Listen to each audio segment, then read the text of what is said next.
കൂട്ടുകാരെ, നിങ്ങൾക്ക് അയലത്തെ വീട്ടിൽ നിന്നൊക്കെ ഇങ്ങനെ സ്നേഹ സമ്മാനങ്ങൾ കിട്ടാറുണ്ടോ? അതുപോലെ എൻ്റെ വീടിനടുത്തുള്ള ലിയ ചേച്ചി എനിക്ക് കൊണ്ടു തന്നതാണ് ഈ സ്നേഹ സമ്മാനം. എനിക്ക് ഒരുപാട് ഇഷ്ടമാണ് കേട്ടോ അയണിച്ചക്ക. തുറന്നപ്പോ തന്നെ കഴിക്കാൻ തോന്നുന്നു. പക്ഷെ തീർന്നു പോയില്ലേ. നല്ല മണമാ കേട്ടോ ഇത് തുറക്കുമ്പോൾ.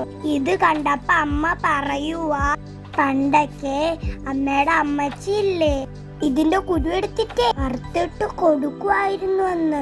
ഈ പള്ളിമുട്ട പോലെ ഇരിക്കുന്ന കുരു കണ്ടോ? ഇതൊക്കെ കഴിക്കാനുള്ളതെന്നാ പറയുന്നേ.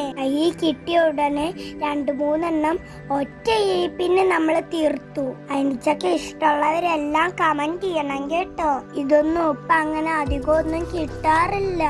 ഉണ്ടെങ്കിൽ തന്നെ മരത്തിന്റെ ഏറ്റവും മുകളിലായിരിക്കും. അതുകൊണ്ട് തന്നെ പറിക്കാൻ ഭയങ്കര പാടാണ്. താങ്ക് യു ലിയ ചേച്ചി. ചേച്ചിയുടെ കൂടെ ഞാൻ എപ്പോഴും കളിക്കാറൊക്കെ പോകുന്നുണ്ട് കേട്ടോ. അടുത്തൊരു വീഡിയോയിൽ വീണ്ടും കാണാം. ബൈ.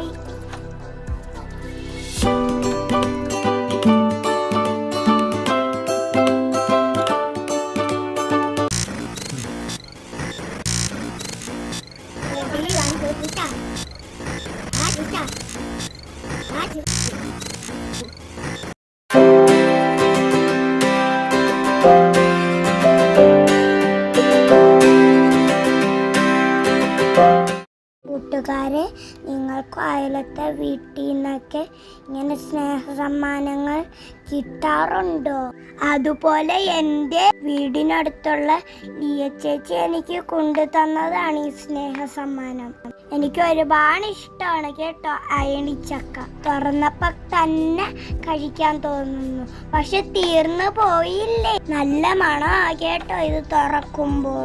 ഇത് കണ്ടപ്പോ അമ്മ പറയുവാ, പണ്ടൊക്കെ അമ്മയുടെ അമ്മച്ചി ഇല്ലേ, ഇതിന്റെ കുരു എടുത്തിട്ട് വറുത്തിട്ട് കൊടുക്കുമായിരുന്നു എന്ന്. ഈ പള്ളിമുട്ട പോലെ ഇരിക്കുന്ന കുരു കണ്ടോ? ഇതൊക്കെ കഴിക്കാനുള്ളതെന്നാ പറയുന്നേ. ഈ കിട്ടിയ ഉടനെ 2-3 ഒറ്റ പിന്നെ നമ്മള് തീർത്തു. അയണിച്ചക്ക ഇഷ്ടമുള്ളവരെല്ലാം കമന്റ് ചെയ്യണം കേട്ടോ. ഇതൊന്നും ഇപ്പൊ അങ്ങനെ അധികമൊന്നും കിട്ടാറില്ല. ഉണ്ടെങ്കിൽ തന്നെ മരത്തിന്റെ ഏറ്റവും മുകളിലായിരിക്കും. അതുകൊണ്ട് തന്നെ പറിക്കാൻ ഭയങ്കര പാടാണ്.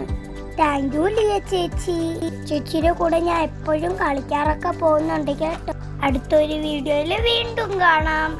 ബൈ.